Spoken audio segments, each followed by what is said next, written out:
Dahil nagsilabasan ang mga durian this month, dahil season niya, so gagawa tayo ng durian jam. Una, ang gagawin natin ay ilagay ang kawali syempre, tapos ilagay ang butter, tutunawin hanggang matunaw yung taba niya. Charot lang. What? Tutunawin talaga natin yan siya, mga ka-vibes. Ayan, natunaw na siya. So, ilagay natin yung isang latang condensed milk. Any brand lang yung gamitin nyo, okay na yun. Basta condensed siya. Condensed. So, pagkalagay ng condensed, ilagay agad yung durian na ating mash natin. Ayan, imekos-mekos. Imekos-mekos siya sa butter at may condense.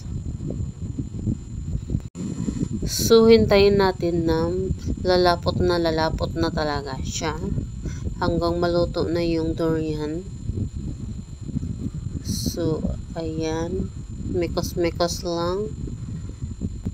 So, babalikan natin yung durian jam natin after commercial break. What? This portion is brought to you by brown sugar.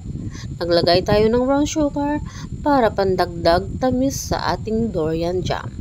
Charot lang.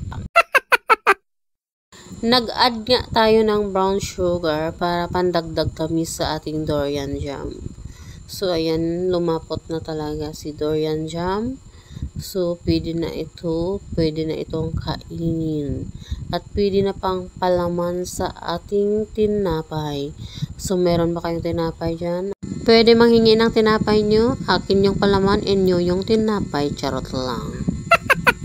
So, ayan, pinalamig na natin. So, after lumamig yung ating durian jam, nilagay na natin sa garapon.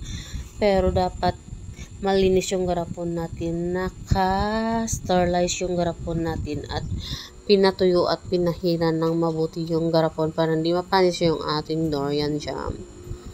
So, ito ay tatagal lang sa loob ng ref, mga ka-vibes. Ilagay natin sa ref yung ating garapon na may durian jam para tumagal yung buhay ni durian jam. Charot lang.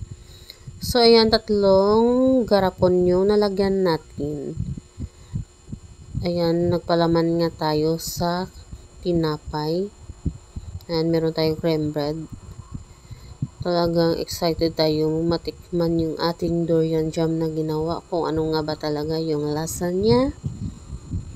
Ayan, yung durian jam natin. Ayan, kakainin na natin yung cream bread. So, ayan, thank you.